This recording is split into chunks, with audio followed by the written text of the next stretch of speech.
Hello students, welcome to EPG Pathshala. I am Dr. Suresh Surka from Government College Bheria, Pihova, Kurukshetra. Today we are going to talk on module Delegation and Decentralization, which has been taken from paper Principle and Practices of Management. After completing this module, students should be able to understand the meaning and features of authority, then the delegation of authority, process of delegation of authority, what is the importance of delegation of authority, what are different types of barriers in delegation of authority, then the meaning and degree of decentralization and advantages of decentralization, disadvantages of decentralization, and the difference between delegation of authority and decentralization. First of all, we are going to discuss about the delegation of authority and decentralization. After grouping of activities, the next thing in the process of organizing is to distribute the authority. Delegation of authority is the action in that direction only. Now, question arises, what is the meaning of authority? So, authority is the right to do something. Responsibility is an obligation to do something, and accountability is inseparability to superior. Power is the ability to do something, and autonomy is the freedom, independence, and carefulness in what one does. Meaning and features of authority. Authority. Authority is the right to do something. Authority is the power provided by organization which empowers a manager to make decisions as well as to use organizational resources and to monitor and regulate the behavior of subordinates for the efficient performance of assigned work responsibilities. Authority can be assigned to others and it is related to the post. So in simple way we can say authority is that right which is provided to the superior to manage their subordinates. What are the features of authority? Actually, authority is the right given to the superior. This one is the first feature. It lies in position and the superior gets it when he occupies the position. It means simply without any position there is no meaning of authority. Authority originates at the top and moves downward. Means authority is related to the superiors and it moves downward. Means a superior can regulate the behavior or the activity of the subordinates only. It can be delegated to the subordinates. Simply means authority can be delegated.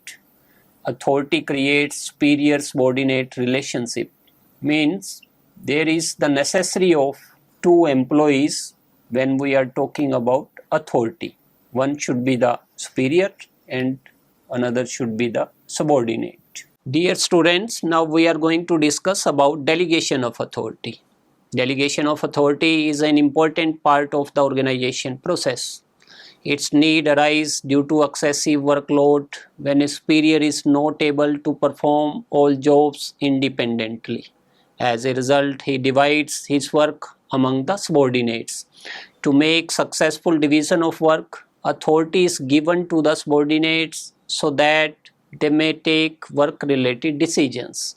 Only authority can be delegated and not the accountability. Accountability means the answerability of the subordinates to his superior for his work performance. In this slide, we are going to discuss the process of delegation of authority. Delegation of authority is an important aspect of any organization, and it comes only when we are going to discuss the authority and responsibility relationship between a superior and a subordinate. In the process of delegation of authority, the following are the steps. And first step is assignment of responsibility. The process of delegation of authority started with assignment of responsibility. Due to excessive workload, it is not possible for a superior to perform all the activities on his own.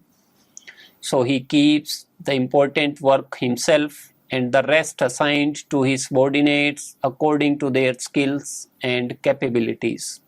So simply we can say delegation process starts when some work is assigned by a superior to his subordinate. Second step in the process of delegation of authority is granting of authority. This is the important step in the process of delegation of authority.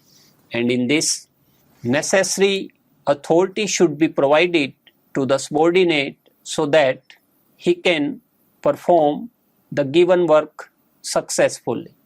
There is no meaning of assigning responsibility without providing the authority to the subordinates. So all the required authority should be delegated to the subordinates for fulfillment of responsibility. Next step in the process of delegation of authority is fixing the accountability. In this step of delegation process, the accountability of the subordinates are fixed for their work performance. Every subordinate is accountable to his superior who delegates authority for the fulfillment of job responsibility. Accountability means justification for the work performance, and the person who delegates the work will be accountable to his superior for the work performance. So it is also the important step in the process of delegation, and under this the accountability of the subordinates are fixed. In this we are discussing the importance of delegation of authority. Actually, in any organization, delegation of authority plays an important role. It is also useful in the development of employees, as well as it is also helpful to the top level management. So we are going to discuss how the delegation of authority is useful in any organization. So first point is helpful in management. Delegation of authority helps in reducing the workload of the superiors. Managers who delegate the authority are able to give much more time to the planning and decision making process. Thus, delegation of authority helps in the achievement of objective. Second point is it is also useful in the development of employees. The delegation process provides an opportunity to take decisions, and it helps in mental development and personal growth of the subordinates. The superiors delegate the work of their own level to the subordinates, and it motivates the subordinates. This practice adds on to their knowledge and experience. As a result, they become more able to take extra responsibility. Motivation of employees. In the process of delegation of authority, both authority and responsibility are delegated to the subordinates. This situation provides managers the authority to take decisions on part of the subordinates. So, in the process of delegation of authority, the subordinates feel motivated. Facilitation of growth. Delegation of authority does not only develop one person or division, but facilitates the development of organization as a whole. It makes better utilization of resources through division of work. As a result, profits are increased and managers as well as subordinates feel motivated. Better coordination. Delegation of authority is a process to establish relation among responsibility, authority and accountability. Though these employees get clarification with regard to their powers, duties and accountability for work performance, and all these create a better coordination among the employees as well as the different departments. Quick and better decisions. Decisions by delegation are taken not only at the top hierarchy but at all levels of management, and it leads to quick decisions. Continuity in organization.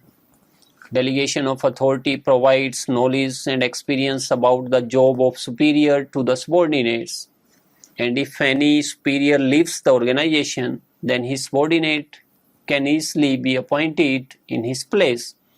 Thus, continuity in the organization is maintained and the work performance is not impeded. In this, we are going to discuss the barriers in effective delegation of authority. There may be the different types of barrier. Some may be on the parts of superior, some may be on the parts of subordinates, and some barriers may be on the part of organization. So we are going to discuss all these one by one. First of all, on the part of superior, psychological barriers. Some superiors think that only they can take better decisions and subordinates are not much able to take the right decision. They feel that nobody else can do their job in a better way, and for this reason they do not delegate authority. Second obstacle at the part of the superior is lack of ability to direct. Sometimes superior may have the lack of ability to identify and communicate the essential features of his plans, which creates hurdles for effective delegation. And some superiors even may not able to direct their subordinates. Next barrier is lack of confidence in subordinates. In delegation, there must be a mutual trust and confidence between the superior and subordinate.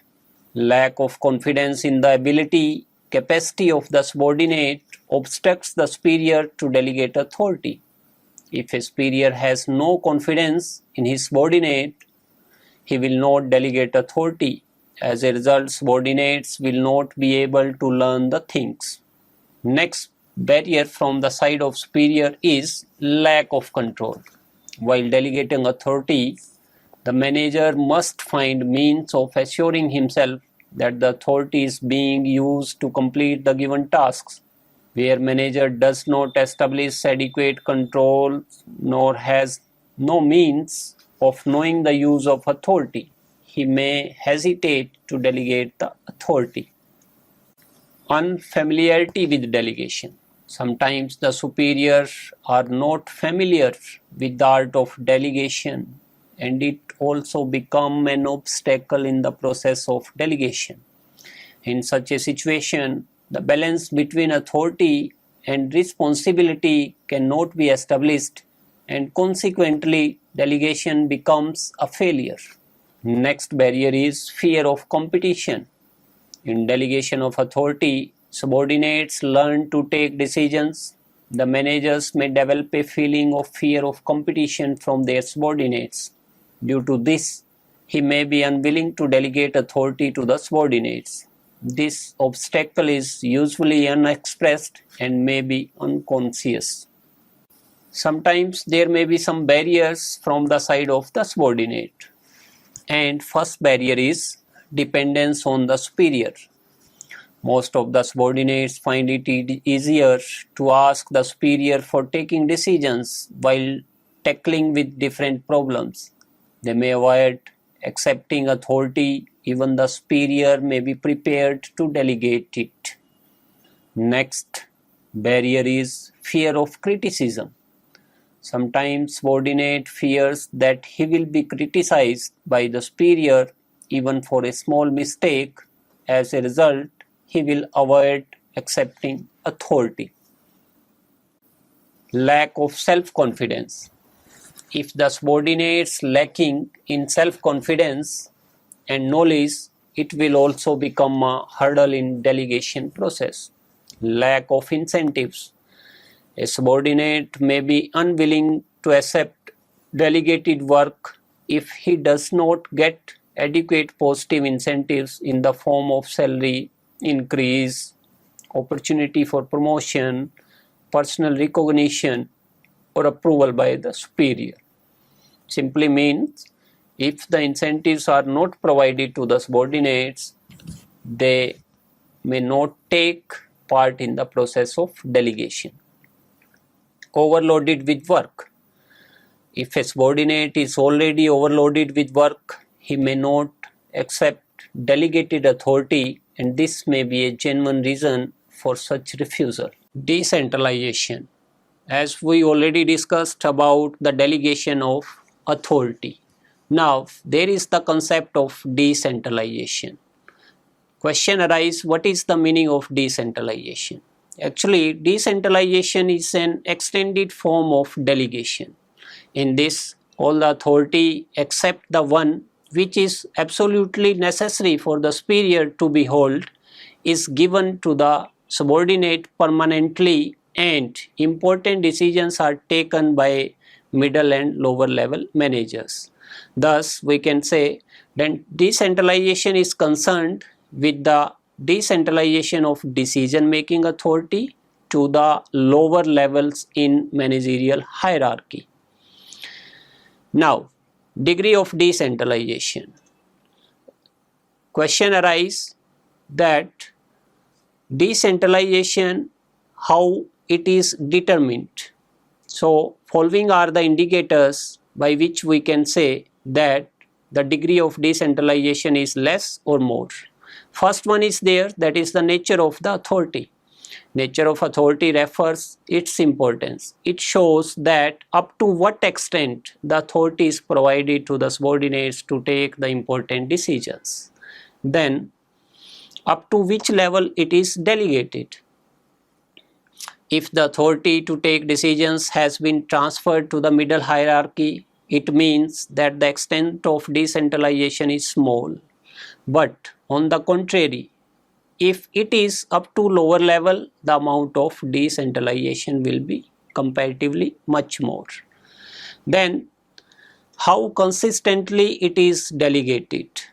Decentralization is an organization will be acceptable if the process of giving authority has been consistent or permanent.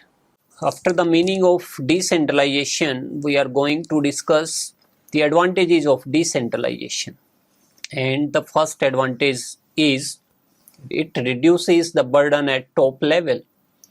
Decentralization helps in reducing the burden of top level managers while performing various functions. In centralization, most of the authorities and responsibilities lies on the shoulders of top level managers, and sometimes they are not able to concentrate on important functions. So the only way to lessen their burden is to decentralize the decision making power to the subordinates. So we can reduce the burden at top level with the help of decentralization. Facilitates diversification. A centralized enterprise finds it difficult to diversify its activities and start the additional lines of manufacture or distribution. On the other hand, under decentralization, the diversification of products, activities, and markets is facilitated. Means decentralization can make ease the diversification process. Next advantage is executive development. When the authority is decentralized, middle level as well as the lower level managers will get the opportunity to develop their talents by taking initiative, which will also make them ready for higher managerial positions. The growth of the business greatly depends on the talented executives. Next advantage is it promotes motivation.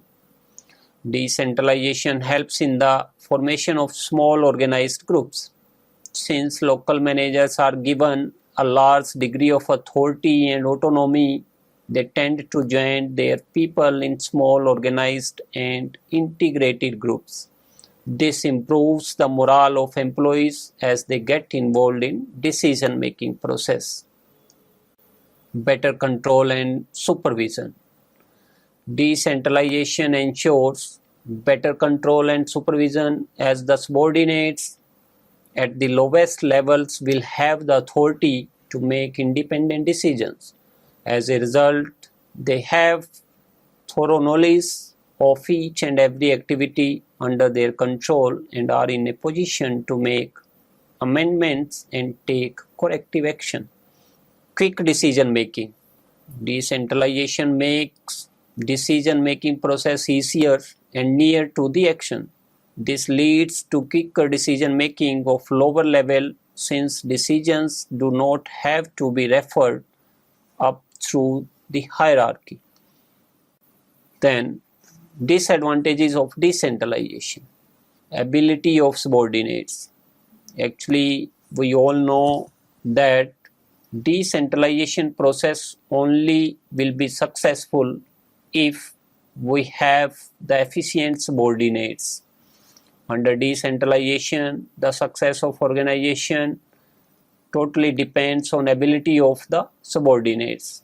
Subordinates have the authority to take some important decisions along with the authority to take decisions on work of daily routine. If they are incapable, the organization may have to pay a heavy price of it. Second disadvantage is problem of coordination. Decentralization of authority creates problem of coordination as authority lies dispersed widely throughout the organization. More financial burden. Decentralization requires the employment of trained personnel to accept authority. It involves more financial burden, and a small enterprise cannot afford to appoint experts in various fields. Decentralization requires qualified personnel. The process of decentralization only will be successful if we have the qualified personnel.